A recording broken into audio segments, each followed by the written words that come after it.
Welcome to bulls and bear channel. ఈరోజు ముఖ్యాంశాలు చెప్పుకున్నప్పుడు India GDP break పడిందండి. ఎంతో మందగంగా నడుస్తుంది జీడిపి. జూలై సెప్టెంబర్ క్వార్టర్లోని జీడిపి రేటు 5.4%గా నమోదైందండి. అలాగే తయారీ వినియోగం, మైనింగ్ రంగాల్లో సరిగ్గా డెవలప్మెంట్ లేకపోవడం వల్ల ఈ జీడిపి రేట్ అన్నది చాలా తక్కువ వచ్చింది. 2 ఏళ్ళ కనిష్టానికి మన ఆర్థిక వ్యవస్థ ప్రజెంట్ ఉందండి.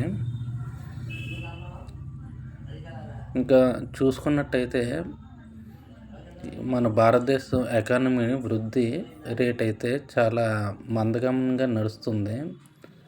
ఏప్రిల్తో ప్రారంభమైన ప్రస్తుత ఆర్థిక సంవత్సరం రెండవ త్రైమాసికంలో జూలై నుండి సెప్టెంబర్ Q2 స్థూల దేశోత్పత్తి జీడిపి 5.4%గా నమోదైంది.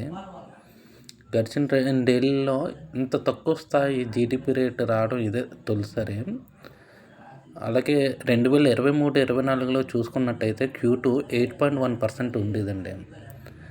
కంపేర్ చేసినట్టయితే ప్రజెంట్ అయితే Q2లోని 5.4% ఉందండి. ఇలా డ్రాస్టికల్గా మనకి Q3 నుండి 2023-24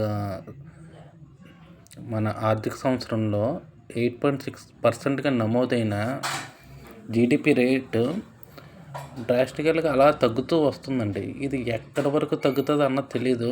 ఇదే కానీ అలా కంటిన్యూస్ అయితే మనకి Q3, Q4లో కూడా ఇలాగే మందగమనంగా నడిచింది అనుకోండి, మనకి 2025లోనే ఇంకా బేరిష్ మార్కెట్లో ఉండే అవకాశాలు చాలా ఎక్కువగా ఉన్నాయండి. ఇది నా ఒపీనియన్ మాత్రమే, ఎవరిని రికమెండ్ చేయట్లేదు బేరిష్ మార్కెట్ వస్తుంది అని చెప్పి. ఏ స్టాక్స్ నేను రికమెండ్ చేయనండి. మనకి మార్కెట్ ఎలా ఉండిపోతుంది అన్నది ఏ రోజుకి ఆ రోజు నేను మన ఛానల్లోనే అప్డేట్ చేస్తూ ఉంటాను.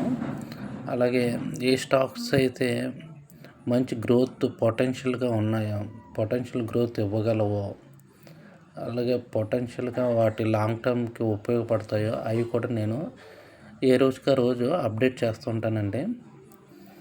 ముందుగానే మనం ఈ విషయాలన్నీ షేర్ చేసుకుందాం. మా ఛానల్లో కంటెంట్ మీకు నచ్చినట్టయితే సబ్స్క్రైబ్ చేసుకోండి.